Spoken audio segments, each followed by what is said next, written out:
que vamos a hacer hoy es como una prediclase.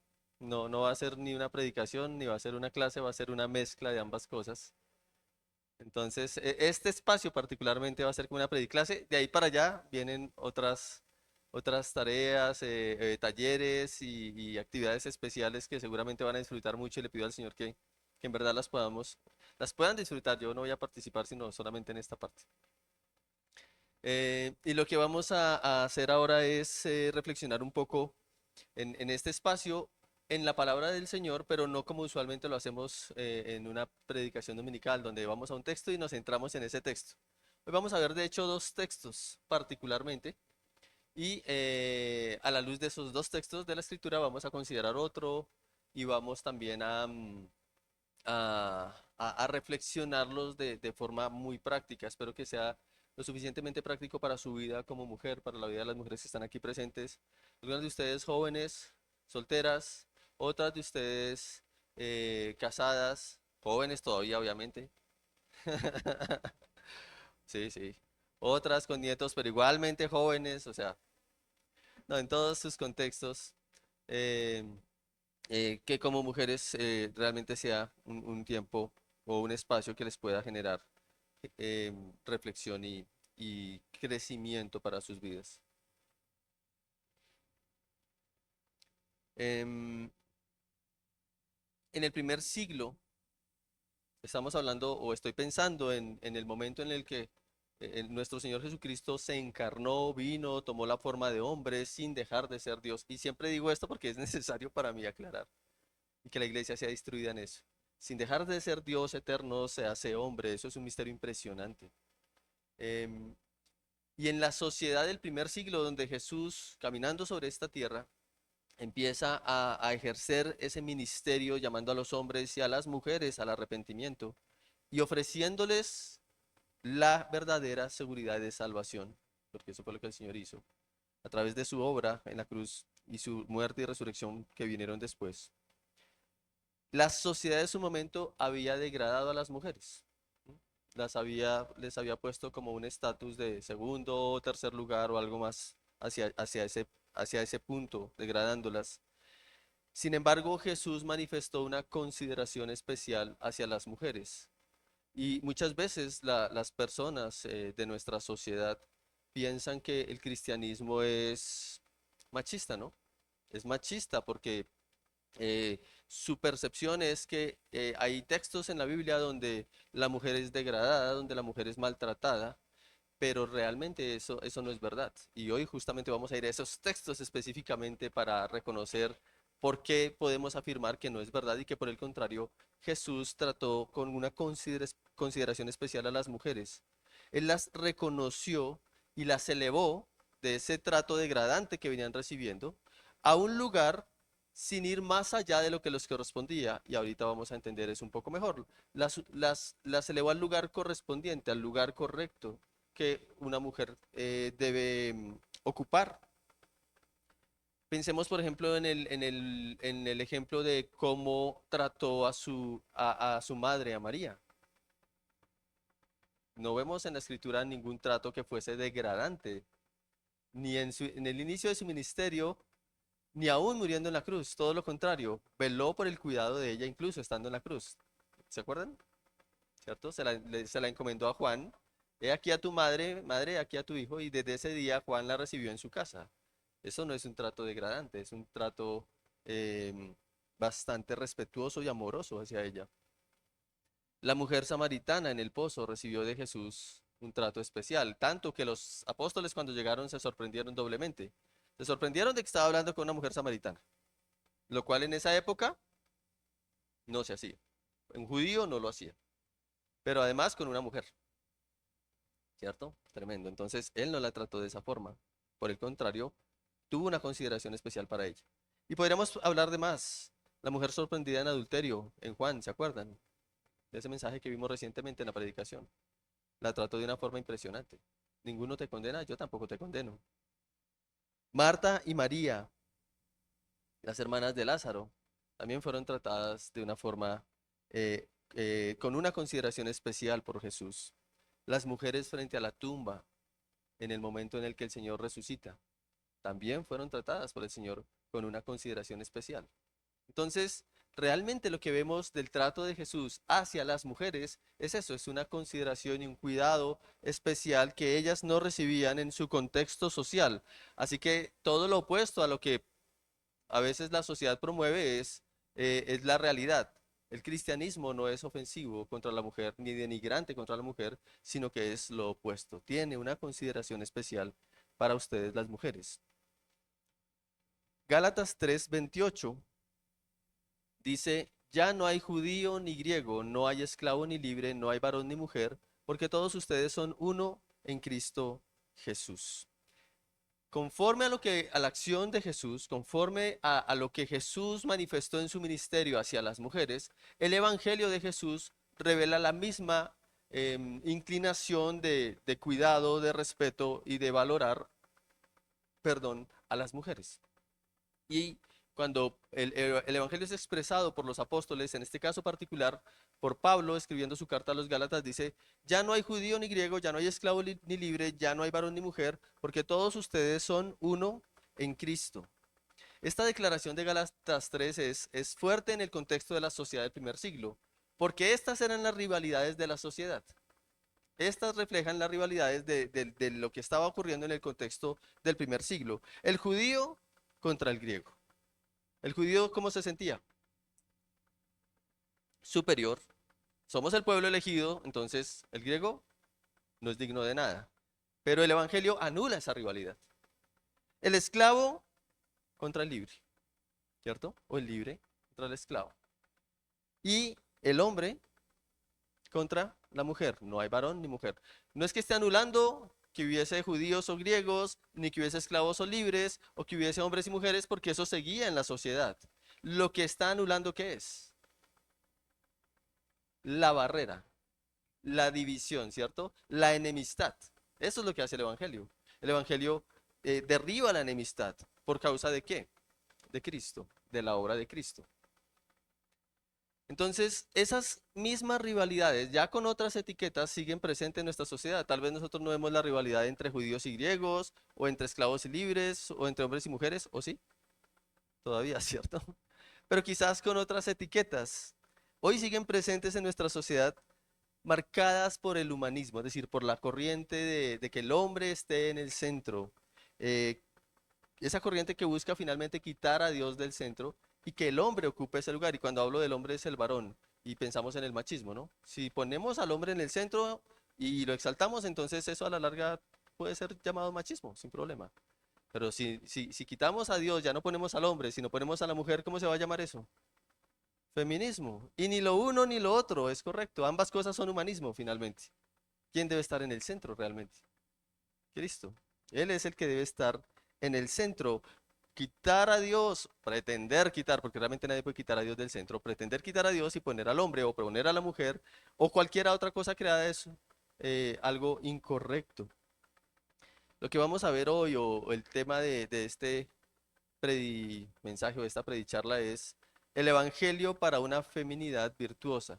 Vamos a considerar el Evangelio para ustedes, damas, cómo vivir una feminidad virtuosa. ¿M?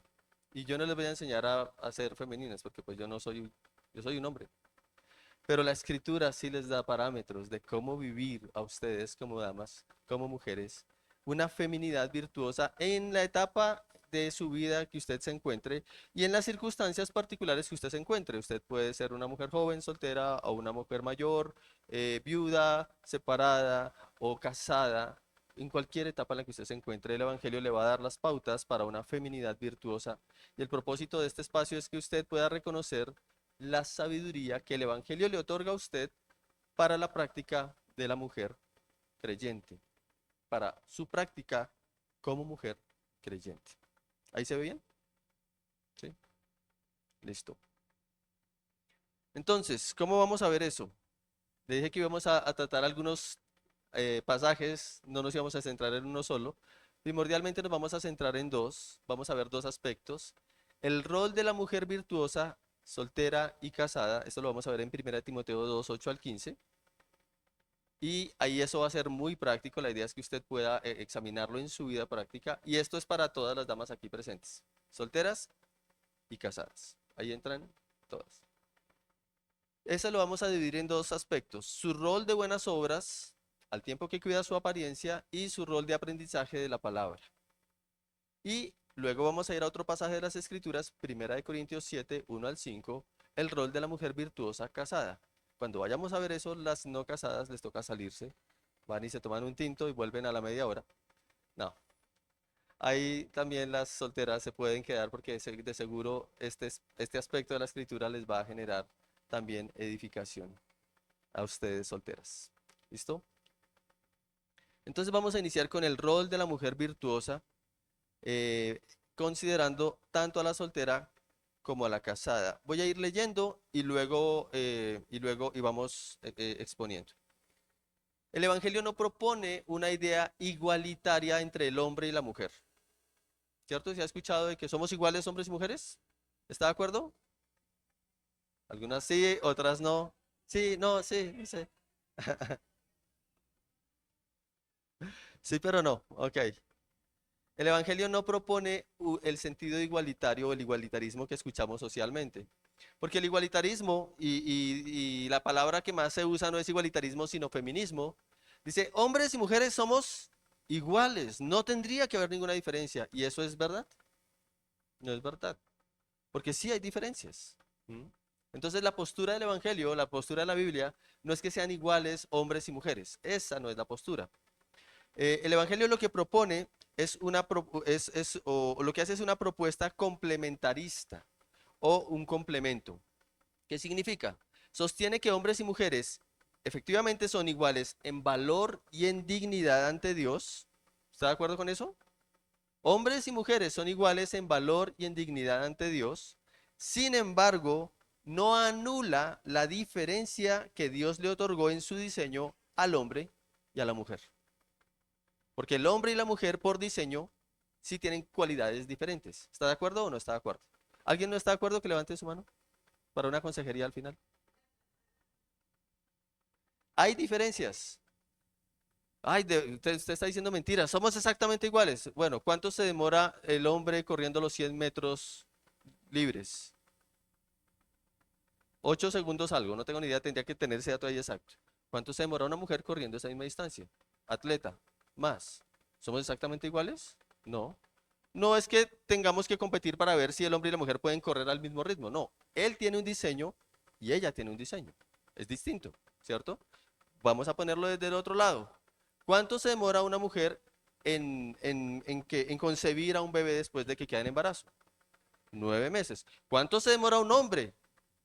No puede, no puede. No somos iguales. ¿Sí? ¿Me explico?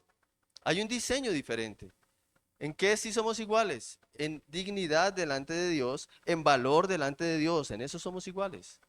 Pero hay diferencias que Dios otorgó en el diseño. Al hombre le dio unas cualidades, le dio unos atributos. A la mujer le entregó otros. Y esto no es para que riñan, sino para qué. Para que se complementen.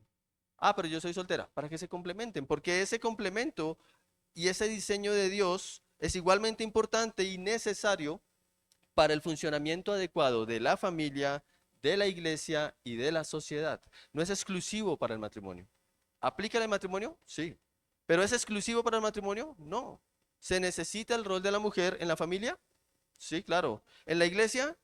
Claro que se necesita. ¿En la sociedad? Sin duda se necesita. Entonces, esas diferencias en cuanto al diseño es necesario reconocerlas y poder vivirlas. Vamos a examinar el pasaje 1 Timoteo 2, 8 al 15. Quiero pues que los hombres oren en todo lugar levantando manos santas sin ira ni contienda.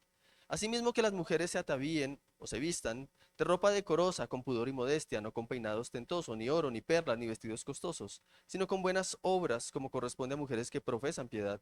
La mujer aprende en silencio con toda sujeción, porque no permito a la mujer enseñar ni ejercer dominio sobre el hombre, sino estar en silencio. Porque Adán fue formado primero, después Eva, y Adán no fue engañado, sino que la mujer, siendo engañada, incurrió en transgresión. Pero se salvará engendrando hijos, si permaneciere en fe, amor y santificación con modestia. Y alguien dirá, ¿no que no es un libro machista? Porque no permito a la mujer enseñar ni ejercer dominio sobre el hombre, sino que está en silencio.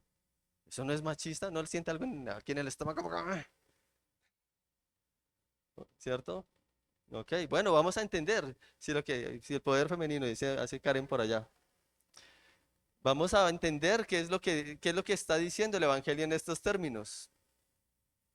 Para muchos o para algunos este pasaje presenta ideas anticuadas que originan o que se originan en estereotipos del primer siglo. Es algo cultural, ¿no? Este hombre que está escribiendo ahí, porque esto lo escribe Pablo en su carta a Timoteo, está pensando en un estereotipo del primer siglo donde la mujer tenía que estar callada, no podía hablar y donde tenía que someterse y cosas de ese estilo. Sin embargo, la razón que Pablo está dando no está ligada a una filosofía del primer siglo, sino que está ligada a algo más. Versículo 13, ¿qué dice? Por, porque Adán fue formado primero y después Eva. ¿A qué sociedad se está limitando? ¿A qué contexto filosófico está limitando, está ligando la razón de lo que él dijo? ¿Al primer siglo? ¿Al siglo XXI, nuestro siglo? Al origen, al diseño. ¿Cuál diseño? El primer hombre, la primera mujer. Y en ese contexto, porque Adán fue formado primero, después Eva. Está apelando al diseño, ni siquiera está apelando a la cultura, mejor cultura que haya existido hasta su momento, no, está yendo al diseño original, ¿de acuerdo? Y desde ese diseño, cuando Adán fue formado primero y luego la mujer, desde ese diseño va a indicar roles para la vida virtuosa. Y aquí, hermanas, a donde quiero llevarlas a reflexionar, es a que ustedes como mujeres, lo que van a escuchar de este pasaje, que puede sonar un poco duro, pero ahorita lo vamos a entender mejor, es sabiduría de Dios para su vida virtuosa como mujer. ¿Mm? Y Dios la está llevando a reconocer que es por su diseño. Adán formado primero, Eva después. ¿Mm? También esto, eh, pues conozco a la mayoría de ustedes, no a todas, em, debe generarle una reflexión. Si usted reconoce que el pasaje de la creación de Adán y Eva es verdad, no es una fábula, y que el hombre no es fruto de la evolución de miles de millones de años, hasta que nació un renacuajo no sé qué cómo, y de ese renacuajo se volvió un simio, y ese simio se volvió una persona. No, eso no es verdad. Hay que tener demasiada fe para creer eso. Es más sencillo creer lo que la Biblia dice y hay más fundamento para ello. Más lógica, más razonamiento para ello. Listo, entonces, por un lado, y esto es para creyentes, el hombre nacido de nuevo por la fe en Cristo debe asumir un rol que Dios en el diseño original le otorgó. Su rol es de liderazgo espiritual acompañado de evidencias. Miren lo que dice el versículo 8. Quiero pues que los hombres oren en todo lugar levantando manos santas sin ira ni contienda. Ahora, de eso no vamos a hablar en esta reunión, porque esta es una reunión para mujeres. De eso vamos a hablar, si Dios lo permite, en 15 días con los hombres que vengan acá. Entonces, anime a que los hombres vengan acá ese día. Pero en cuanto a la mujer, que es donde nos vamos a centrar, en cuanto a la mujer, ya sea soltera o ya sea casada, la mujer que es nacida de nuevo porque depositó su fe en Cristo, se arrepintió de sus pecados, depositó su confianza en Cristo, ella debe conocer, entender y asumir su rol como mujer virtuosa. Su rol se divide en dos aspectos: buenas obras al tiempo que cuida su apariencia y su rol de aprendizaje de la palabra para su vida. Vamos a detallarlo. Versículos 9 y 10. Ese primer aspecto, el rol de la mujer virtuosa, tanto soltera como casada, implica buenas obras velando por su belleza. Ese es el primer aspecto. Versículo 9. Asimismo, que las mujeres se vistan o se atavíen de ropa decorosa, con pudor y modestia, no con peinados ostentoso, ni oro, ni perlas, ni vestidos costosos, sino con buenas obras como corresponde a mujeres que profesan piedad. Ahora, es probable que usted de nuevo al leer con detenimiento esta sección diga: "Ah, ahí está otra vez, esto es muy fuerte". Pues yo me imagino que usted lo puede sentir así. Yo si tengo que salir despeinado no tengo problema. Pero no sé si ustedes, damas, están dispuestas a salir despeinadas. Yo creería que no, ¿cierto? Ok. pero parece que fuera una restricción. Pero examinémoslo con detenimiento, porque aquí no hay una restricción, no hay un mandato negativo. Mujeres, le está diciendo, Pablo está diciendo, mujeres, no se cuiden. No, lo que está diciendo es todo lo contrario. Miren, dice, es un mandato positivo a cuidarse y no un mandato negativo a descuidarse. Asimismo, que las mujeres se vistan de ropa decorosa. ¿Se da cuenta lo que está diciendo el apóstol inspirado por Dios? Está diciendo, ¿qué está diciendo? ¿Ven? ¿Y por qué empieza por fuera? ¿Y por qué no empieza por dentro? ¿Sí se dan cuenta? Porque yo le hubiera podido empezar por, cuiden su mente. Hubiera podido empezar, cuide su corazón, hermana. Pero no empezó por ahí. ¿Por dónde empezó? Por el vestido. ¿Por qué? Yo creo que es porque Dios sabe que a ustedes las diseñó así, ¿cierto? Que hay que bajar a hacer no sé qué. Yo me pongo unas chanclas, una bermuda, una camiseta. Si estoy muy mechudo, me pongo una cachucha y salgo. Y ya. Pero ustedes no funcionan así, ¿cierto? Yo creo que él está entendiendo el diseño de Dios, porque él está inspirado por Dios, para las mujeres. Mujeres, vístanse con ropa decorosa, con pudor y modestia. Está pensando en que positivamente se arreglen. O sea, si usted estaba viendo una restricción en este pasaje, es todo lo contrario. Las está invitando a que se cuiden y se arreglen. Yo aquí las veo a todas muy arregladas. ¿Sí? Es natural en ustedes. Una que otra, yo no me hice nada. Nadie, ninguna de ustedes llegó en chancleta y pijama, dice mi esposa aquí. Y una cachucha. Si yo no veo ninguna en cachucha y como, no, nada. Todas llegaron arregladas. Eso es natural en ustedes. Ahora, ¿cómo es esa descripción de ese mandato positivo a cuidarse? Empezando por lo externo. ¿Va a hablar de lo interno? Sí, pero vamos a empezar por donde él empieza, por lo externo. Dice, de ropa decorosa. Aquí en este mandato él está afirmando que ese cuidado externo tiene acciones, porque ese cuidado en general interno, externo e interno tiene acciones que ella hace y también tiene acciones donde Dios hace. Tanto ella como Dios actúan en esa labor. Entonces dice, vístanse de ropa decorosa. La palabra de respecto a decoro, ropa decorosa, la palabra es cosmio. ¿A qué le suena?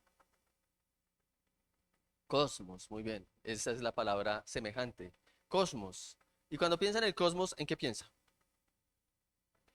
En el universo, en las estrellas, en la Tierra, ¿cierto? En las constelaciones. Y lo que sugiere este término de decoroso es, está bien ordenado, está bien preparado, está organizado.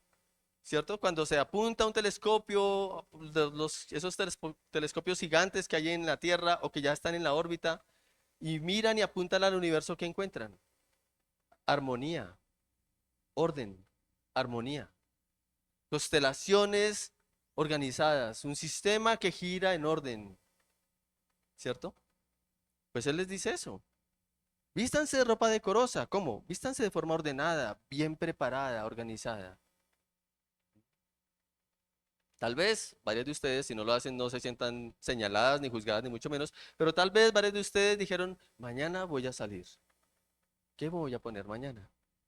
Entonces dijeron, voy a ponerme esto, con esto y con esto. Y después dijeron, esto no, mejor esto sí, ¿cierto? Yo no hago así. Normalmente no hago así.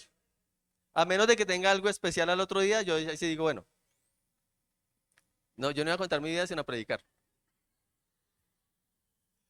Entonces, pero si tengo aquí la ilustración, como hombre, yo puedo decir, bueno, me voy a poner una camiseta tan, tan, tan, y después digo, sí, no, me cambio esto y ya se acabó, salgo, listo. Pero ustedes no. La invitación es, no es pónganse esto o aquello o lo otro, no. La invitación es que sea ordenado, que sea bien preparado, que sea organizado. Esa es la invitación. ¿Mm? Así que no está mal, querida hermana, míreme acá por un segundo, no está mal, si no es parte del diseño de Dios para su vida, que usted se vista de forma ordenada, bien preparada u organizada. No está mal. Eso no es vanidad. Eso es parte del diseño de Dios para su vida. ¿Hay un equilibrio ahí? Sí. ¿Cuál es el equilibrio? No con peinado ostentoso, ni oro, ni perlas, ni vestidos costosos. ¿Mm? Pero eso lo está usando para contrastar con la parte interna, ¿cierto? O sea, como que fíjense en lo externo, que esté ordenado, use su capacidad, use su gusto en eso, pero tenga en cuenta que lo externo no es lo primordial. Es importante, pero no es lo primordial. También dice que lo hagan con pudor. Y ese pudor implica discreción que resulta de aplicar el dominio propio. Ahí es donde les decía que es una sinergia entre la actitud de la mujer, ¿cierto? Sus decisiones, y la otra parte es la obra de Dios en la vida de esa mujer que la vamos a ver a continuación. Pero aquí es su dominio propio. Usted misma está llamada a juzgar eso. ¿Saben cómo se llama eso en forma general en la vida cristiana? Se llama santificación. Así se llama. Nosotros hacemos una parte en la santificación. ¿Y quién más actúa en la santificación? Dios, ¿cierto? Entonces ahí dice, vístanse con pudor, ¿cómo así? Con discreción. ¿Y de dónde sale la discreción? Bueno, resulta de que usted aplique el dominio propio. Ok. Y también hágalo con modestia. Modestia es moderación, mesura, ¿m? Al considerar la línea trazada por Dios en su palabra. Es decir, que no solamente está su criterio, sino que juntamente con su criterio, ¿qué está? ¿El criterio de quién? El criterio de Dios que Él plantea en su palabra, y ese criterio viene como un fruto producido por el Espíritu de Dios en su vida. ¿De acuerdo? Entonces, velando por su belleza implica esa parte externa en cuanto al diseño que Dios le otorgó para su parecer externo, para su buen parecer externo. ¿De acuerdo? Ahora, el otro aspecto es ese aprender. Ah, bueno, aquí antes de pasar allá es él dice y advierte, no con peinado ostentoso, ni oro, ni perlas, ni vestido costoso, sino con buenas obras, como corresponde a mujeres que profesan piedad. Se dirige que también algo que va a ser el adorno de esta mujer virtuosa no va a ser exclusivamente su vestido, su apariencia externa. Allí no va a descansar, sino que va a descansar en también sus buenas obras. ¿De acuerdo? Y luego se va a enfocar en eso. El segundo aspecto del rol de la mujer virtuosa, soltera o casada, o sí, en ambos casos, es el aprendizaje de la palabra de Dios para buenas obras, versículos 11 al 15. Aquí no ha cambiado la idea, sigue avanzando en la idea. La mujer aprenda en silencio con toda sujeción, porque no permito a la mujer enseñar ni ejercer dominio sobre el hombre, sino estar en silencio, porque Adán fue formado primero, después Eva. Y Adán no fue engañado, sino que la mujer siendo engañada incurrió en transgresión, pero se salvará engendrando hijos, si permaneciere en fe, amor y santificación con toda modestia. El segundo aspecto, luego de que su exterior se vea ordenado, con pudor y con modestia, ¿de acuerdo? No está mal ese arreglo. El segundo aspecto es asumir el rol en términos de aprender la palabra de Dios para buenas obras. Porque ese adorno que ella tiene no reposa en sus adornos externos, sino en donde reposa, de acuerdo con lo que vimos hace un instante. En las buenas obras. Dice como corresponde, sino con buenas, ¿qué? Obras, como corresponde a mujeres que profesan piedad. Ese adorno para ella es su piedad. ¿Y cómo se ve la piedad? Por sus buenas obras. ¿Cómo se nutren esas buenas obras? ¿De dónde se nutren esas buenas obras? De la palabra de Dios. Y por eso dice, la mujer aprenda en silencio con toda sujeción. Pablo le está escribiendo esta carta a Timoteo. ¿De acuerdo? Esta carta no es para una mujer. No está dirigida a las mujeres de la iglesia, ni siquiera a los hombres de la iglesia. ¿Está dirigida a quién? A Timoteo. ¿Y Timoteo qué rol tenía? Pastor en Éfeso. ¿De acuerdo? Y Pablo está preparando a Timoteo como pastor en Éfeso. Y le está diciendo que, la mujer aprenda en silencio con toda sujeción. ¿Aprenda de quién? De Timoteo, que era el pastor. ¿Y qué era lo que Timoteo tenía que enseñar? La palabra. ¿Se dan cuenta? Eso era lo que tenía que aprender. La palabra. Entonces, debe aprender la palabra de Dios. ¿Cómo? ¿Qué dice ahí? En silencio. Pero bravas ustedes. Esa es la parte que no me gusta. Ok. Aprenda la palabra de Dios en silencio.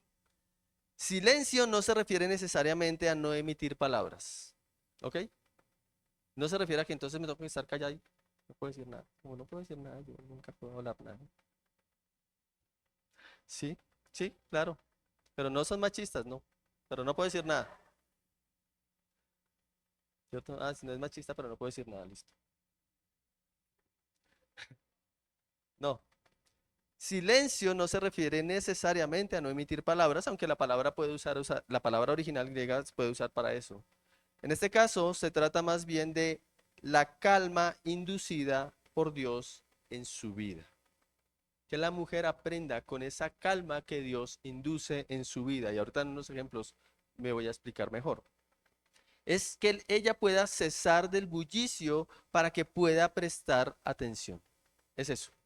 Que la mujer pueda cesar del bullicio para poder prestar atención. ¿Hasta aquí se siente bien o se siente mal? Bien, porque veo algunas como mirándome así como, listo. Que pueda cesar el bullicio para que pueda prestar atención. ¿Usted ha escuchado que se dice que la mujer es multitarea? ¿Sí? Yo sé hacer muchas cosas al tiempo, ¿sí? ¿Usted ha escuchado a un hombre decir eso? Y si lo escucha diciendo eso, usted no le cree, ¿cierto? Pero usted sí cree que es capaz de hacer muchas cosas al tiempo, porque usted es capaz de hacer cosas al tiempo, ¿cierto? No todas, algunas dicen, no, yo no tanto. Bueno, esa actitud de hacer muchas cosas al tiempo es justamente lo que tiene que ver con esto de que aprenda la palabra de Dios en silencio. Es decir, es parte del diseño de Dios que ustedes, mujeres, estén atentas de verdad a muchas cosas. No necesariamente están haciendo tres cosas a la vez, ¿de acuerdo? Eso es difícil para cualquier persona, sea hombre o sea mujer. Pero es muy probable que usted ya está pensando en cosas dos, tres pasos adelante, ¿sí o no? Voy a hacer esto, yo estoy pensando, voy a hacer esto. Y empiezo a pensar, ¿qué es lo que voy a hacer?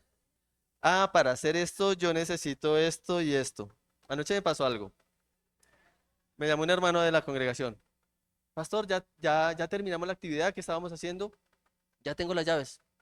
Qué bueno, hermano, gracias por las llaves. Eh, ¿Qué hago? ¿Se las llevo? Yo no. Y mi esposa era.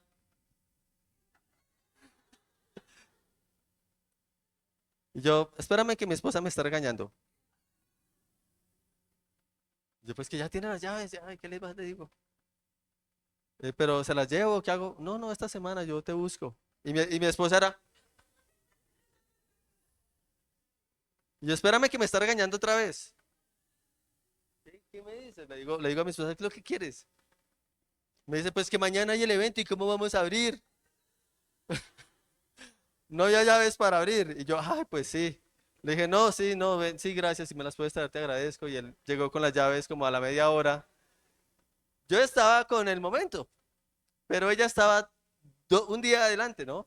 Sí, ¿cómo vamos a entrar? Y yo, pues sí, perdón. Eso es una, eso puede ser parte del diseño de Dios para ustedes. No necesariamente que tengan una mano haciendo una cosa y otra mano haciendo otra y con este pie moviéndole la cuna al niño. No, no necesariamente eso. Pero el diseño que Dios les dio, les otorgó, sí les permite tener presentes muchas cosas que no necesariamente nosotros tenemos dentro de nuestras cualidades como hombres. Sin embargo, sí necesitan aprender la palabra de Dios en silencio, es decir, como apaciguando su mente, su espíritu. Porque ustedes pueden estar ahí sentadas, escuchando esto, pero pensando en un poco de cosas. Y no es exclusivo de las mujeres, pero sí deben apaciguar, particularmente ustedes, damas, su espíritu, su mente. Aprender la palabra de Dios en silencio. No apresurarse tanto para hablar. No apresurarse tanto para actuar, para pensar, aun cuando pueda ser parte de su diseño. Por eso dice que deben aprender en silencio. Si no, no va a ser posible aprender. Hay ejemplo bíblico para eso. Marta y María en Lucas capítulo 10. Marta invita a Jesús a su casa. ¿Sí? Cuando Jesús llega a su casa, María, su hermana, se sienta, ¿a qué? ¿A quién? A escuchar a Jesús, a aprender, ¿qué? La palabra del Señor. Igual que usted en esta época cuando lee las escrituras. Ella tiene al Señor ahí, se sienta. Pero Marta, quien invitó al Señor, porque fue Marta la que la invitó, que empezó a hacer, quien invitó al Señor, que empezó a hacer Marta. Pero ya se, apenas acabe, ¿qué vamos a comer? ¿Cierto? Cuando termine, ¿quién va a recoger el reguero? ¿Quién va a lavar los trastes? La loza, ¿cierto? Ella ya estaba ejerciendo su diseño. Marta estaba así, María estaba a los pies escuchando la enseñanza. Ella tuvo que aprender en silencio. ¿Mm? Y cuando ya Marta llegó hasta el tope, dijo, claro, allá la otra sentada no haciendo nada, y me ve atareada porque se atravesaba entre la mitad, entre Jesús y ahí por la mitad para allá y para acá con un trapero, a ver si la otra se levantaba y decía, ay, ¿te ayudo con algo? No, nada. De vez en cuando con el balde le echaba agua en la cara a ver si se mosqueaba, no lo hacía. Entonces ya no aguanto más y dice, Señor, mira, mi hermana no me está ayudando y todo lo que hay que hacer, ¿y qué le dice el Señor? Marta, Marta. ¿Hay aquí alguna Marta? Ma- sí, sí, Marta, Marta, ¿sí? Ah, bueno, yo decía de nombre, no de actitud, pero bueno. Que si alguien se llamaba Marta, era mi pregunta.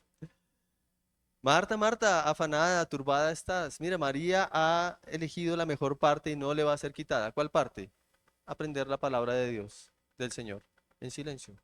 ¿Qué quiere decir eso? ¿Que todo el día deben estar sentadas aprendiendo la palabra de Dios? No.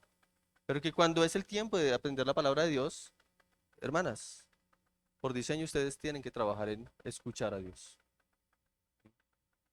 aquietarse, en silencio.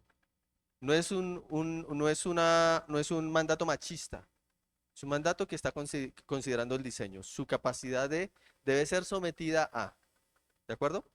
¿Sí se entiende hasta ahí?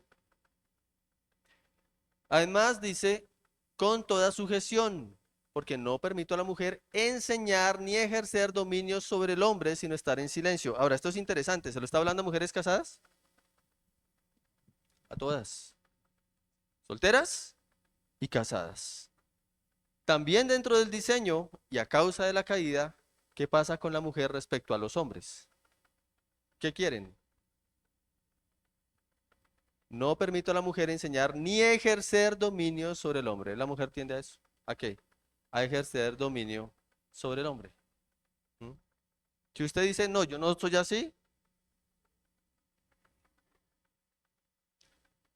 pídale perdón al Señor por la mentira. No, yo tengo otras cosas, pero eso no. Le pasa a las hijas con los papás. Yo tengo una hija, está aquí sentada, ¿sí? A veces me corrige. Y cuando tiene la razón, digo sí.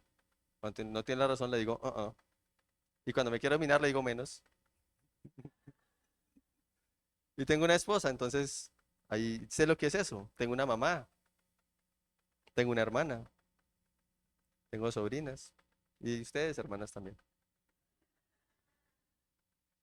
Entonces, no permito que la mujer ejerza dominio sobre el hombre. Y reitera, sino estar en silencio. Ese ejercer dominio es esa tendencia de la mujer a tomar el mando de forma autócrata, usurpando la autoridad que Dios le entregó al hombre por diseño. Ahora, aquí quiero hacer un paréntesis importante. Yo trabajé 30 años en empresas. ¿M? Y en ese trabajo en diferentes empresas tuve jefes mujeres, excelentes jefes mujeres. Y no quiere decir que yo le dijera a mi jefe mujer en ese entonces, mire, espéreme, ¿qué quiere?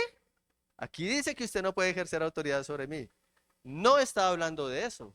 Porque si en mi empresa yo tengo una jefe que es mujer, ella está ejerciendo la autoridad que tiene, y si ella me dice, mañana a las 8 hay una reunión y debes entregar un informe, ¿yo qué tengo que hacer? Mañana a las 8 tener listo el informe para entregarlo. Ese no es el tipo de sometimiento que está hablando Pablo. ¿De acuerdo? Está hablando de ese otro tipo de sometimiento donde la mujer quiere no aceptar la autoridad del hombre, ¿de acuerdo? Quizás al contrario, una mujer que no se somete a la autoridad de un jefe, por ejemplo, en las cosas buenas, ¿correcto? O en el contexto social, que es muy evidente para nosotros hoy, ¿cierto? Entonces la mujer ya su rol se va desvirtuando como si no tuviese un diseño original, que sí lo tiene, y yo no me quiero someter a eso, ¿de acuerdo? Ahorita vamos a entenderlo mejor. En el contexto matrimonial, igual, la mujer debería estar sometida a su esposo, porque están casados bajo la unión matrimonial, debería estar sometida a su esposo. Sí, debería estar sometida a su esposo. Sujeta, sometida, ambas palabras son correctas. Debería estarlo. Y de nuevo le dice en silencio, lo que está haciendo es un énfasis en velar porque ella mantenga la calma que es inducida por Dios en su vida. ¿De acuerdo? Sin embargo, quizás la parte más desafiante es el versículo 15. ¿Sí lo leyó? ¿Qué dice? Pero se salvará engendrando hijos si permaneciera en fe, amor y santificación con modestia. Y entonces usted dice, ahí está. Listo, me aguanto lo que me explicó antes, pero ahí está, mire, es un libro machista. Bueno, vamos a ver. Debemos considerar, ya lo sabemos, que la salvación no es por obras, sino la salvación es por gracia, por medio de la fe en Jesucristo. No por obras para que nadie, y eso incluye a las mujeres, para que nadie se gloríe. Entonces, si preguntáramos, señora, ¿usted es salva? Ella podría responder, por supuesto, tengo 16 hijos. ¿Cómo no voy a ser salva? Tengo 16 hijos y ahí dice, se salvará engendrando hijos. Pues tengo 16. No, usted es súper salva. Pero si quiere asegurarse, pues tenga otro, por si acaso. No hay pierda la salvación. No, no es por tener hijos. Eso no es lo que ese pasaje dice. Claro, así no suena, pero tendremos que escudriñarlo.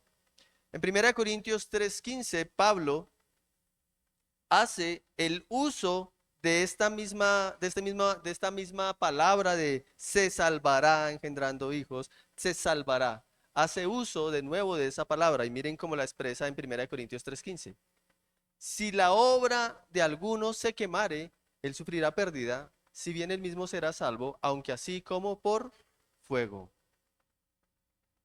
Entonces dice que Dios evalúa la obra de cada uno y que la obra, ¿qué puede pasar con la obra?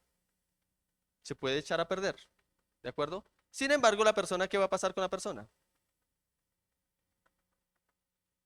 Él mismo será salvo. Entonces, en este pasaje de 1 Corintios 3:15, al igual que en el versículo 15 del pasaje de Timoteo, lo que está diciendo es que la obra debe ser evaluada. La buena obra va a ser evaluada. Hay otro pasaje de las Escrituras que dice que si alguno edifica con madera, heno o hojarasca, ¿qué va a pasar? Eso se consume por el fuego. Pero que si edifica con oro, plata o piedras preciosas, ¿qué va a pasar? Eso no se va a consumir. ¿De acuerdo? Eso no se va a consumir. En ese sentido es que está diciendo que se salvará teniendo, perdón, engendrando hijos. Está diciendo es que su obra va a ser evaluada. Eso es lo que está diciendo. ¿De acuerdo? ¿Y qué se espera de su obra? Que su obra pueda ser aprobada. Que no sea una obra perdida. ¿Sí se entiende? ¿Cuál obra? En este caso, ¿a qué obra está apelando ahí al final en el versículo 15? A una obra que solamente puede hacer una mujer y no puede hacer un hombre. A esa obra maternal. Entonces, se salvará indica una obra que a los ojos de Dios pasa a la prueba. No salvación, porque Él la otorga por gracia, sino una obra que a los ojos de Dios pasa a la prueba. Teniendo hijos es esa obra o ese rol maternal que solo la mujer posee. ¿Un hombre puede tener un espíritu maternal? No, porque no sería hombre. El espíritu maternal, la actitud maternal, ¿quién la tiene? Solo la mujer. ¿Qué sí puede tener un hombre? Un espíritu o una actitud paternal, que es una expresión de afecto o amor que experimenta un hombre como hombre. Pero el hombre no puede experimentar eso mismo que experimenta una mujer en una actitud maternal. ¿Qué es mejor de las dos cosas? ¿La paternal o la maternal? Son iguales. Se complementan. Si ven lo fácil que podemos decir, pues somos mejores finalmente. No, se necesita. Se necesita tanto el afecto maternal como el afecto paternal. Se necesita tanto el rol de la madre como el rol de quién? Del padre. Se complementan. ¿Mm? Eso de que no hay amor como el de una madre, sí. En función de ella misma, claro. Pero también no hay amor como el de quién? El de un padre. ¿Sí? Claro, estoy separándolo del contexto que a veces vemos caído, ¿no? En la sociedad. Pero el amor del padre es importante como el amor de la madre es importante. El cuidado maternal como el cuidado paternal, ambos son importantes. Y la condición de esa obra de rol maternal que solo la mujer posee, la condición es si permaneciere en fe, amor y santificación, y reitera, como al principio, con modestia. Esa obra que la mujer lleva a cabo de forma maternal debe ir acompañada de fe, amor y santificación. Fe, amor y santificación. No, no es hacer por hacer, ¿cierto? Como Marta, con su organización de la casa ese día, sino con fe, amor y santificación, con modestia, volviendo a la idea del principio cuando habló del vestido, ¿se acuerdan? Entonces, el rol maternal, acompañado de esa fidelidad, amor y santidad, es esa obra que la mujer debe conocer, entender y asimilar para una vida virtuosa. Por un lado está su vestido, su apariencia, que no descansa en lo externo solamente, tiene cuidado de ella externamente, pero que también descansa en lo interior, ¿cierto? Y por otro lado, el crecer en la palabra del Señor y con mesura considerar esa línea trazada por Dios en su palabra, aprendiendo con calma para aplicar luego en su propia vida como mujer, en su propio contexto como mujer. Eso lo podemos ver en este pasaje, pero ¿saben? No es el único pasaje que habla de eso. Acá hay otro al cual no vamos a entrar, pero solamente quiero que lo escuche o lo lea conmigo y se dé cuenta que es lo mismo que dijo a Timoteo. Tito 2, no, a Timoteo, en el caso anterior, aquí a Tito le dice, las ancianas asimismo sean reverentes en su porte. ¿De qué está hablando? Del vestido. ¿Se dan cuenta que no está hablando nada nuevo? Lo que dijo en la sección anterior, acá lo está citando en una carta a Tito. Interesante, porque Tito también era delegado por Pablo para servir en el ministerio. No calumniadoras, no esclavas del vino, maestras del bien, que enseñen a las mujeres jóvenes a qué? A amar a sus maridos y a sus hijos. ¿No es lo mismo que dijo antes en el pasaje de Timoteo? Lo mismo. A ser prudentes, castas, cuidadosas de su casa, buenas, sujetas a quienes? A sus maridos, para que la palabra de Dios no sea blasfemada. Esto no es nuevo del Evangelio, hermanos. Este es el mensaje del Evangelio para mujeres que desean vivirlo porque tienen la capacidad, porque han nacido de nuevo por la obra de Dios, pero desean ser virtuosas. No es nada nuevo. Ahora, vamos a nuestro segundo aspecto. Ya vimos ese primer aspecto, el rol de la mujer virtuosa, solteras y casadas. Y hasta este punto, todo era para todas. ¿De acuerdo? O sea, todo lo que vimos es para todas. Ya sea que usted sea joven, soltera, casada, joven, mayor, para todas. Ahora, nuestro segundo aspecto con el que vamos a concluir es el rol de la mujer virtuosa, y esto es solo para casadas. Esta es la parte donde las no casadas se paran y se van para atrás y se toman más o menos. Ok, entonces, todas lo pueden escuchar. Todas lo van a poder practicar un día si el Señor así lo quiere, pero tengámoslo presentes particularmente las damas casadas. 1 Corintios 7, 1 al 5. En cuanto a las cosas de que me escribieron, bueno le sería al hombre no tocar mujer. Pero a causa de la fornicación, cada uno tenga, de las fornicaciones, cada uno tenga su propia mujer y cada una tenga su propio marido. El marido cumpla con la mujer el deber conyugal y asimismo la mujer con el marido. La mujer no tiene potestad sobre su propio cuerpo, sino el marido, ni tampoco tiene el marido potestad sobre su propio cuerpo, sino la mujer. No se nieguen el uno al otro, a no ser por algún tiempo de mutuo consentimiento para ocuparse sosegadamente en la oración, y vuelvan a juntarse en uno para que no les tiente Satanás a causa de su incontinencia.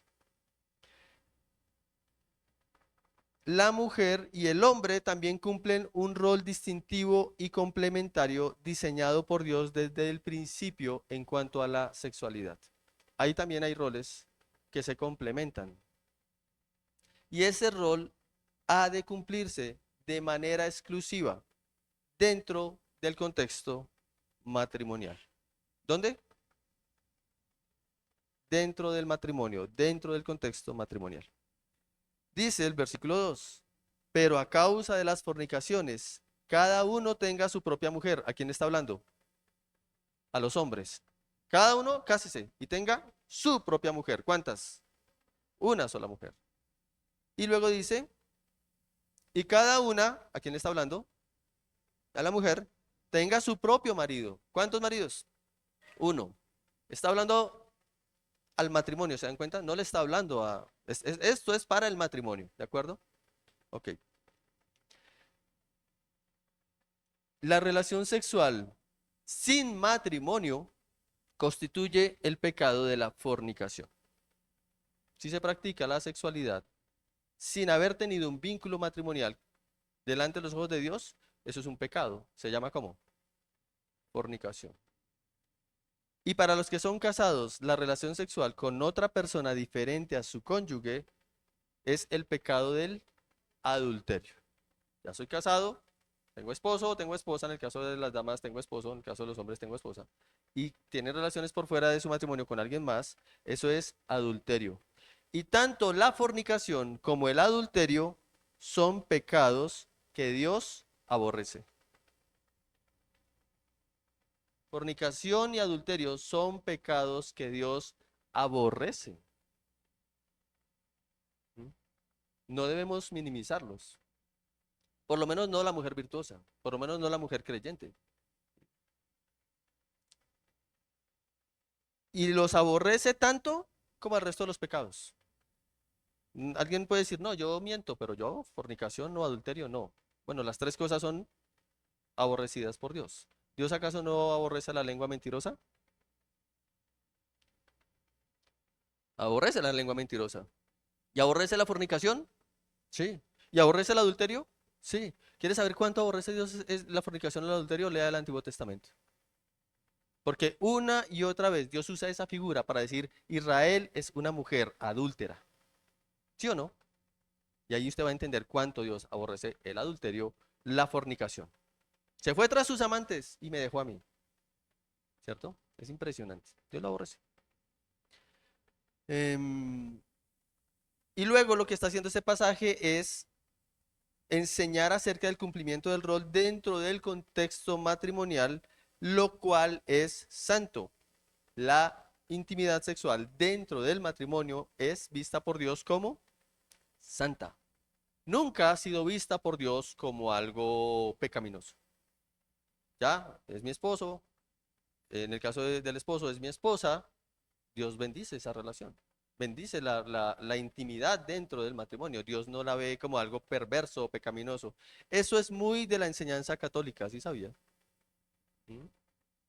De hecho, tan católico es que las personas creen que el pecado de Adán y Eva en el huerto no fue haberse comido un fruto, que literalmente fue haberse comido un fruto. Esa fue la instrucción literal de Dios. Y bajaron el fruto y lo comieron. Sino muchos creen o asumen que el pecado fue que Adán y Eva tuvieron intimidad, pero Adán y Eva eran matrimonio. Alguna vez se me acerca alguien y me dice, pastor, pero ¿quién casó a Adán y Eva? Le dije, ahí no había ningún pastor que los casara. Le dije, no, casi nadie, Dios mismo. Dios mismo los casó. Ese fue el primer matrimonio y Dios mismo lo celebró. El matrimonio no es cultural, el matrimonio es un diseño de Dios, para cuando Dios, a quien Dios se lo otorga. Entonces, ¿cómo se ha de cumplir ese rol? ¿Cuál rol? La intimidad sexual dentro del matrimonio. Porque es un rol, ¿sí? Así como el ataviarse es un rol, vestirse es un rol, ¿cierto? Ya lo vimos. El aprender la palabra de Dios en silencio, ya se entiende que es en silencio, ¿cierto? Yo dije a mi esposa que no hayan piedras por ahí ni nada, por si acaso. Ya sabemos que es en silencio, mientras explico el texto. No ya acaben conmigo. Entonces, el rol de la intimidad dentro del matrimonio, ¿cómo se cumple? Versículos 3 y 4. En cuanto a las cosas de que me escribieron, bueno le sería al hombre no tocar mujer, Bueno, pero a causa de las fornicaciones, cada uno tenga su propia mujer y cada una tenga su propio marido. El marido, versículos 3 y 4 ahora sí, el marido cumpla con la mujer el deber conyugal y asimismo la mujer con el marido. La mujer no tiene potestad sobre su propio cuerpo. Oh, eso sí es machista. Sino el marido, ni tampoco el marido potestad sobre su propio cuerpo, sino la mujer. Entonces eso es feminista. Qué equilibrio tan impresionante, ¿no? Eso es sabiduría realmente. Eso no es ni machismo ni feminismo, eso es sabiduría. Pero no es sabiduría humana, es sabiduría divina. ¿Cómo cumplir el rol? Un solo marido con una sola esposa. Allá está. Un solo marido con una sola esposa. ¿Cómo más cumplir el rol? Ese esposo está en la obligación, ¿se escuchó bien la palabra? Porque dice cumpla su deber. No cambien las palabras del texto. ¿Qué dice el texto? El marido cumpla ¿qué? Con la mujer el deber conyugal. ¿El deber conyugal cuál es? Ahí.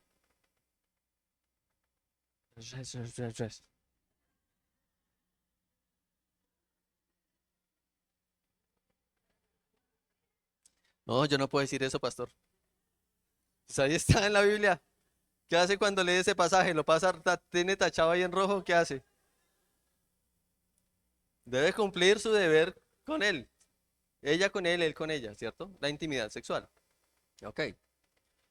El marido no tiene potestad, perdón, él está en la obligación de cumplir su deber conyugal con su esposa. Él debe cumplir con la intimidad sexual con su esposa. Es su deber. Oh, pero ¿acaso no es por amor? Es su deber. Cuando se casó, adquirió ese compromiso. Entre otros, entre otros. Es una obligación. Entre otras, ¿no? ¿Tiene más? Claro, tiene más. Pero impresionante que este pasaje dice esta, particularmente, ¿no le parece? Ok. El marido no tiene potestad sobre su propio cuerpo. El cuerpo de él le pertenece a su esposa y el cuerpo de él debe ser sujetado al deseo de ella. Si ella tiene el deseo, pero él no tiene el deseo, él no le puede decir es que me duele la cabeza.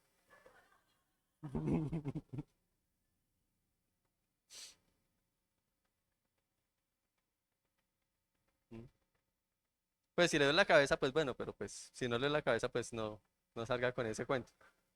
Ok. Realmente es, el cuerpo de él le pertenece a ella. ¿De cuándo dejó de pertenecerle a él? Cuando se casó. ¿Mm? Y eso es un aspecto importante del matrimonio.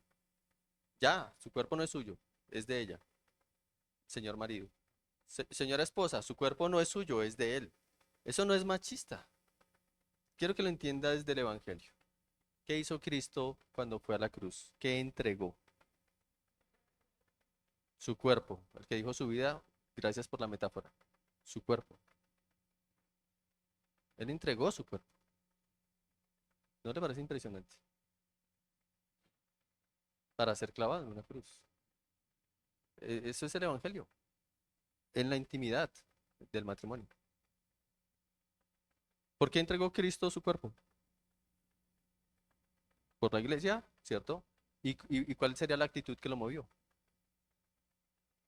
El amor de Dios por una humanidad caída y pecadora, ¿cierto? Y la gloria y la honra de quién? Del Padre, ¿cierto? Porque el cuerpo del marido le pertenece a la mujer, por las mismas razones. Para la gloria de Dios, por amor a Dios, por amor a su esposa. Pero ya no se pertenece a sí mismo. La otra cara de la misma moneda. La esposa está en la obligación y por tanto debe cumplir su deber conyugal ¿con quién? Con su esposo. Ella también debe tener la intimidad sexual con su esposo. Eso es lo que dice el pasaje. La esposa no tiene potestad sobre su propio cuerpo.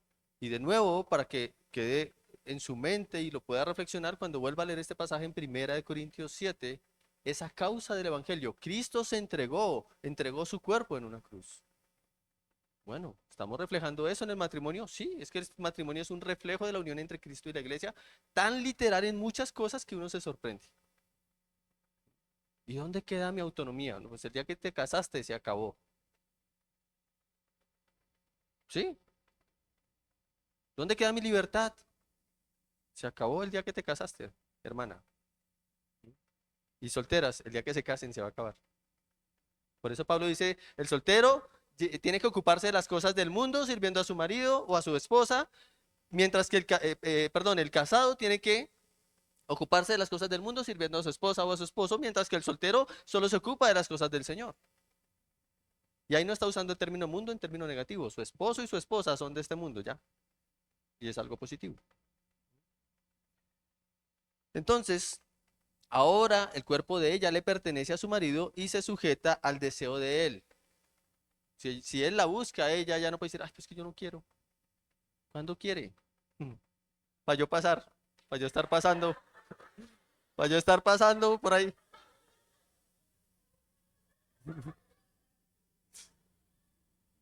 Para venir ese día.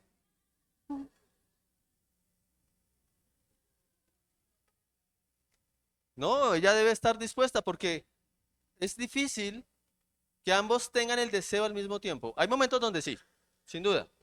Imagínense un día, salieron eh, en la mañana, desayunaron juntos, se vieron al mediodía, almorzaron, hablaron, evocaron sus recuerdos, todas sus cosas. En la noche se encontraron, el día fue ideal. ¿Cómo te fue? No, me fue súper bien. ¿Y a ti? No, me fue espectacular. Ay, están, ¿no es cierto? Están candilejas ese día. Y en la noche, pues ambos tienen el deseo simultáneamente y ya. ¿Mm? Pero imagínense eso en la vida real. ¿Cómo te fue hoy? Mal, gracias.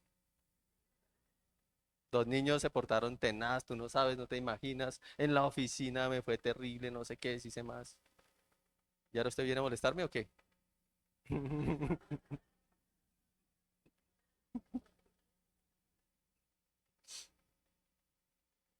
Debe haber disposición de ambos, recordando que él le pertenece a ella, que ella le pertenece a él. Esa es la premisa fundamental. Sin embargo, también hay unos parámetros a considerar. Versículo 5. No se nieguen el uno al otro, a no ser por algún tiempo de mutuo consentimiento para ocuparse sosegadamente en la oración, y vuelvan a juntarse en uno para que no les tiente Satanás a causa de su incontinencia. La relación sexual en el matrimonio se puede ver interrumpida durante un periodo de tiempo mutuamente acordado. ¿Cómo es? Mutuamente acordado. No es de una parte nomás. No me mire, le dice él a ella. No me toque, le dice él a ella, ¿sí? En la vida real. No es así, ¿cierto? Ambos deben estar de acuerdo. Y Pablo cita aquí un caso interesante. Si han decidido dedicarse a qué? A la oración. Con mi esposa tenemos 25 años de matrimonio. Pregúntenle cuántas veces hemos acordado orar juntos para no estar juntos íntimamente. ¿Cuántas veces? Nunca. No somos tan bíblicos como usted cree. Tengo que cumplir ese mandamiento. Voy a tener que cumplir ese mandamiento, sí, perdóname, Señor. ¿Saben? Realmente eso sí pasa en la vida cristiana, en el matrimonio cristiano eso sí pasa. Y les voy a dar ejemplos personales. Por ejemplo, cuando nuestra hija se enferma o se enfermó siendo pequeña, hay que llevarla a hospitalizar. ¿Usted cree que estamos pensando en estar juntos?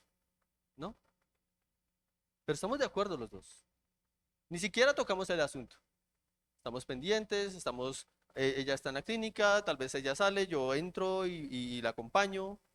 Estamos de acuerdo los dos, ¿cierto? Yo no la estoy buscando a ella, ya no me está buscando a mí. Ambos estamos pendientes de un asunto que es prioritario y de seguro en ese escenario ambos estamos haciendo algo, lo que dice este pasaje. ¿Qué? Orando. De seguro lo estamos haciendo. Estamos orando por la niña, estamos orando por la salud, estamos orando por su recuperación. Yo creo que este pasaje tiene un poco que ver con eso. Aunque no niego que un matrimonio quiera decir, vamos a orar y dediquémonos a la oración, busquemos al Señor juntos. Eso también, de hecho, está muy expreso ahí, ¿no? Una dificultad de salud o en la salud puede hacer que por un periodo de tiempo se interrumpa la intimidad dentro del matrimonio entre el esposo y su esposa. ¿Sí? Claro, eso también puede pasar. O sea, aquí está dando un parámetro, ¿no? De que se puede ver interrumpida por un tiempo, sí, claro. Y una situación de salud puede hacer. Una cirugía, por ejemplo. Claro. Yo sufrí una fractura hace como 2 años del peroné. pues con esa fractura, con un yeso ahí. No me mires, ahí sí le decían, no me mires.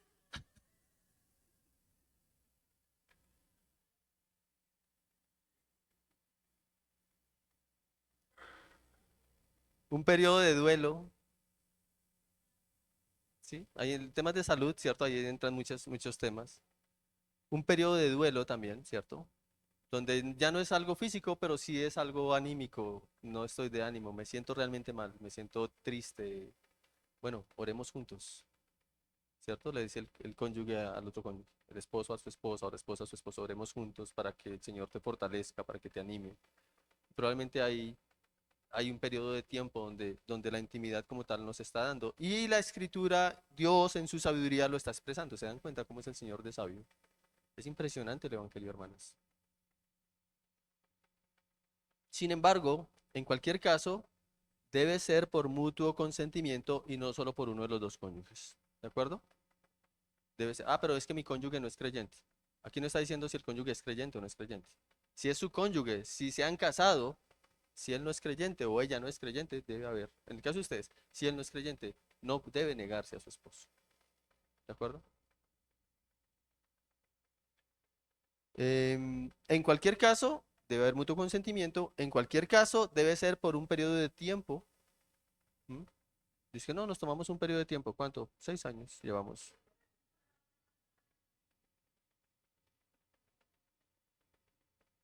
Si esa es la sabiduría que se aplica en un matrimonio, miren la consecuencia. Si fuese esa la sabiduría, ¿no? De que no, 6 años de periodo de tiempo que nos tomamos, pues viene una consecuencia. No es si acaso, no, viene una consecuencia. ¿Cuál es? Ajá. Para ocuparse sosegadamente en la oración y vuelvan a juntarse en uno. ¿Qué es juntarse en uno?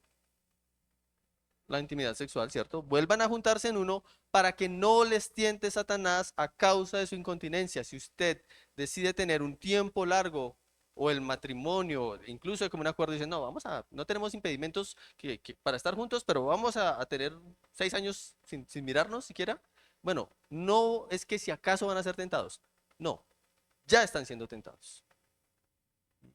En múltiples consejerías, varias consejerías, con matrimonios, cuando llegamos a este punto, ya es muy evidente. Y casi siempre él está siendo tentado de una forma y ella de otra. Casi siempre. No puede decir, no, se va a ver tentado a buscar a otra mujer, o ella se va a ver tentada a buscar a otro hombre. No, muchas veces es distinto. Y no se están dando cuenta que ya están siendo tentados. ¿Mm? Pueden llegar cosas como, él no me ama. Ella está siendo tentada pensando eso. ¿Por qué?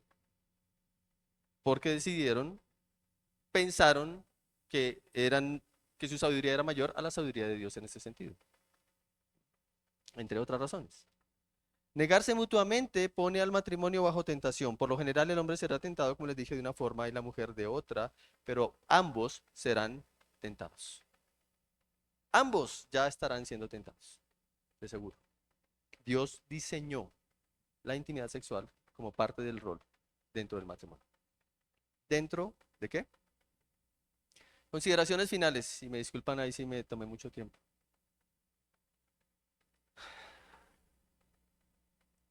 Una esposa que se niega a una vida íntima con su esposo no es más santa, porque la intimidad en el matrimonio fue diseñada por Dios y su práctica honra a Dios.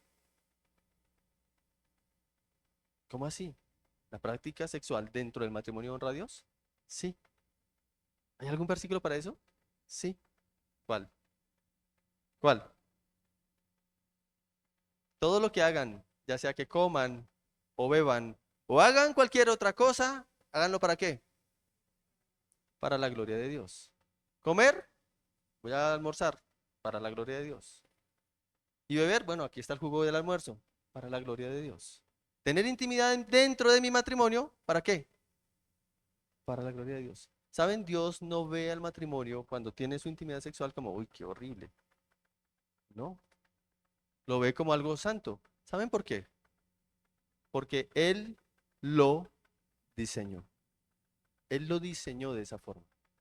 En ese contexto, en el matrimonio. Por fuera del matrimonio ya dijimos que es qué? pecado. Ahí sí Dios lo aborrece. Pero en el matrimonio, Dios lo diseñó y es santo para él. Es santo ante sus ojos.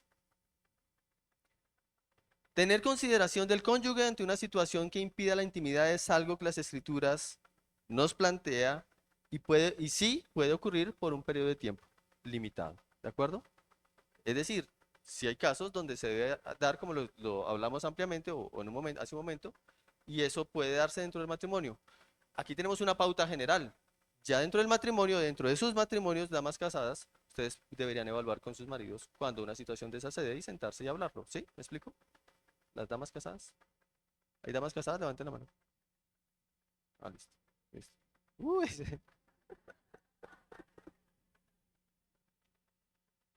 si hay una situación, convérsenla, porque entonces ya con sus maridos pueden hablar y decir, bueno, esta situación, ¿tú cómo la ves? Y tu esposo su esposo le dirá. Y a las solteras igual, el día de mañana, si Dios les otorga un hogar, bueno, ¿cómo lo van a asumir en sus contextos matrimoniales? Tendrán que hablarlo, ¿sí me explico? Tendrán que hablarlo y eso. Y permanecer en una vida sin intimidad matrimonial es opuesto a la sabiduría de Dios y pone en riesgo a los cónyuges, pone en riesgo el matrimonio, ¿de acuerdo? Van a ser tentados. Ah, pero parece normal y si me ama, pues me espera. Bueno, no es correcto. No es sabio, ¿sí me explico? No es lo que el Señor manda, por eso no es sabio. Si se da el caso de una situación extrema en la que uno o los dos cónyuges quedan inhabilitados para su intimidad, ¿eso puede pasar? Sí, puede pasar. Pero es el caso extremo. Yo aquí veo que todas están enteras, completas, ¿cierto? No están en esa condición. ¿Pero eso puede llegar a pasar? Sí, claro. Entonces, pueden, ese matrimonio, evaluar la manera de cumplir el mandato que cuida la sabiduría del diseño divino para la relación matrimonial. ¿Pueden evaluarlo? Sí. Ahora, ¿el matrimonio depende de la sexualidad? No. Pero si el matrimonio, hombre y mujer, casados, no tienen impedimento para su práctica, pues no deben omitirlo. ¿Deben qué? Practicarlo. Ok. Esta mujer se llama Johnny. La mujer se llama Johnny. ¿Listo? Pues que el nombre es raro. Pues suena, a nosotros suena como de hombre. Johnny Erickson Tada, se llama ella. Ella ahí está a la izquierda en su foto de matrimonio, en su boda, ¿de acuerdo? Y allá a la derecha, pues es una foto más reciente. Su esposo se llama Ken Tada. ¿Mm? Johnny Erickson Tada, a la edad de los 17 años, sufrió una fractura cervical que la dejó tetrapléjica. Ella, hasta donde recuerdo, por algún documental que vi de la vida de ella, saltó como a un lago y no estaba muy profundo, se chocó, se golpeó y quedó ahí inmediatamente flotando. La pudieron rescatar, en la columna cervical sufrió un golpe y quedó con sus extremidades sin movimiento, las cuatro. Después de años y terapias, pudo generar algunos movimientos limitados en sus brazos, limitados. A sus 32 años, Johnny se dio cuenta de que probablemente se quedaría soltera para siempre, pues, en esta condición. Pero en 1980 conoció a Ken Tada, profesor de historia de secundaria y entrenador de fútbol americano que asistía a la misma iglesia que ella asistía. Ken la invitó a cenar. Bonito, ¿no? La invitó a cenar. Rápidamente aprendió a ayudar a Johnny a entrar y salir de la silla de ruedas. En su primera cita, él tuvo que vaciar la bolsa de orina que ella lleva a todo lugar. Él dice, esa parte de la cita no estaba prevista, lo dice en tono jocoso. La pareja salió durante un año antes de que él le propusiera matrimonio. Sus amigos temían que él no supiera en qué se estaba metiendo y le sugirieron pasar un fin de semana juntos, ellos dos primero. Pero ambos sabían que tal idea estaba en contra del cristianismo sobre el cual deseaban fundamentar su matrimonio. Ellos dicen, había muchas preguntas sin respuesta sobre cómo funcionaría esto, dijo Johnny. Queríamos confiar en Dios y en nuestros valores fundamentales compartidos para superar los momentos más difíciles. Esa es una situación extrema en términos de la intimidad, ¿no le parece? Bueno, ¿sabe cuánto llevan de matrimonio? 45 años de matrimonio. Y yo creo que han honrado al Señor en su aspecto íntimo. Probablemente han tenido que hablar, ¿cierto? Y diseñar de alguna manera su intimidad. ¿Sí? Pero yo creo que han cumplido con honrar al Señor con este aspecto de sus vidas. Obviamente, no tengo detalles y ni los voy a tener nunca, asumo, pero asumo que sin duda honran al Señor también en esta área de sus vidas. Entonces, mis hermanas, el Evangelio para una feminidad virtuosa es completamente práctico. La realidad del Evangelio es práctico para las damas, para las mujeres, en términos de tener una vida cuya feminidad sea virtuosa. Y hay que reconocer esa sabiduría del Evangelio para poder practicarla, para poder vivirlas como creyentes. Rol que ustedes tienen como damas, ser mujeres que velan por su apariencia sin descansar en lo externo, sino velando primordialmente junto con lo externo por lo interno, por aprender la palabra del Señor, por crecer en la sabiduría del Señor, por cumplir su rol particular que Dios les otorgó como damas a ustedes, que los hombres no tenemos, que complementan a la familia, a la iglesia y a la sociedad con las cualidades que Dios les otorgó específicamente a ustedes. Y para las damas casadas y para las que Dios les otorgue un día un matrimonio, cumplir su rol también implica la intimidad sexual dentro de sus matrimonios bajo los parámetros que la Escritura otorga. Amén. Oramos. Señor y Padre amado, te damos gracias por tu palabra, gracias por permitirnos reconocer esos roles específicos virtuosos de una mujer que ha sido salvada por la fe en Cristo. Y ruego que mis hermanas aquí presentes puedan seguir creciendo y avanzando en estos aspectos de su vida. Suplico que las ayudes, que las animes a la luz de estos pasajes que hemos visto, Dios, y que ellas puedan experimentarlos y vivirlos cada una en su contexto particular, considerando el rol tan importante, Señor, que tú les has entregado para tu gloria y tu alabanza, y que nuestra sociedad, nuestras familias, la iglesia, se vean beneficiadas, Señor, de lo que les has otorgado en su rol primordial como damas, como mujeres, complementando el rol que los hombres tenemos. Que juntos te podamos dar el honor, la honra, la gloria y la alabanza que tú mereces. En Cristo lo suplicamos. Amén. Dios les bendiga, hermanos.